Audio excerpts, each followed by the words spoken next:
Hello everyone, welcome back to my channel. So আবারও আসলাম আপনাদের জন্য নতুন একটা রেসিপি নিয়ে। আজকের রেসিপিতে থাকতেছে চিংড়ি মাছ দিয়ে সিমের বিচি। সো চিংড়ি মাছ দিয়ে সিমের বিচি রান্না দেখার জন্য সবাই আমার সাথেই থাকুন। আজকে আবারও আমি নতুনভাবে সিমের বিচি রান্না করে দেখাবো চিংড়ি মাছ আর টমেটো দিয়ে। সো আমি এখানে সিমের বিচি নিছি। আপনারা ভাবতেছেন যে এখন সিমের বিচি কই পেলাম? এটা আমাদের সিমের সিজনে ঢাকা থেকে নিয়ে আসা ছিল, বাংলাদেশ থেকে এখানে নিয়ে আসা ডিপে রাখছিলাম। সো আজকে ডিপ থেকে বের করে আমি এটাকে একটু পানিতে ধুয়ে নিলাম।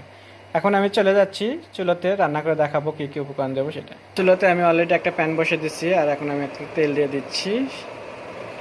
তেলটা গরম হয়ে গেছে, আমি এখানে দিয়ে দিচ্ছি পেঁয়াজ কুচি, সাথে দিয়ে দিচ্ছি একটু স্বাদ মতো লবণ। এখন আমি পেঁয়াজটাকে একটু এভাবে ভেজে নেব 2 মিনিটের মতো। সো পেঁয়াজটা ভাজতে ভাজতে দেখতে পাচ্ছেন সুন্দর একটা কালার এসে গেছে। এখন আমি এখানে কিছু গুঁড়ো মশলা দেবো।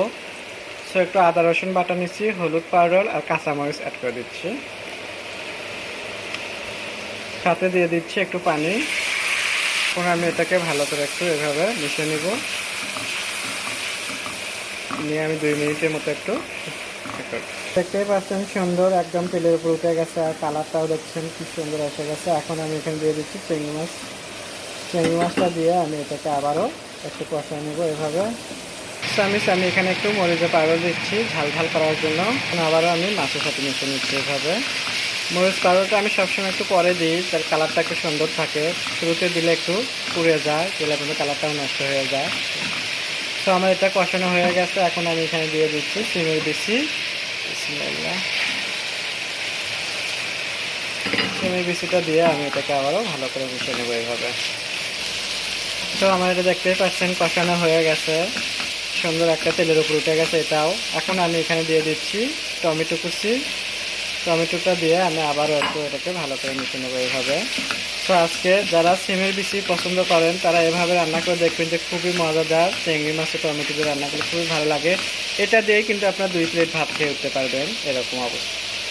টমেটো দেওয়ার পরে আমি এটাকে আবারও একটু কষে নিলাম সুন্দর করে নাড়াচাড়া করে। এভাবে আপনারা নাড়াচাড়া দিয়ে সুন্দর করে নেবেন। এখন আমি এখানে দিয়ে দেবো গরম পানি। এখানে দিয়ে দিচ্ছি গরম পানি। গরম পানিটা দিয়ে দিলাম পানি। পানিটা দিয়ে এখন ঢাকনা দিয়ে আমি এটাকে 2 থেকে 3 মিনিট একটু রান্না করে নেব হাই হিটে।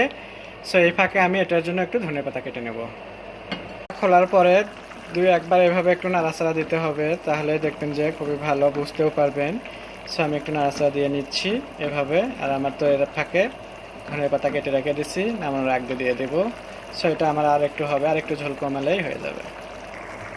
একদম সেই স্বাদ, দেখতেই পাচ্ছেন। আমি একটু ধনেপাতা আর পেঁয়াজ পাতা দিয়ে দিচ্ছি। এখানে স্বাদটা দেখবেন একদম মাছ চাচির মতো গ্রামে যেভাবে রান্না করে ওইভাবে একদম রান্না করেছি। তো খুবই টেস্ট হয়েছে, আমি একটু মুখে দিয়ে দেখলাম। সো আশা করি আপনাদেরও ভালো লাগবে। সো আপনাদের যদি ভালো লেগে থাকে তাহলে স্বাদ ও স্বাদের গল্পের সাথে থাকবেন, বেশি বেশি শেয়ার ও কমেন্ট করবেন।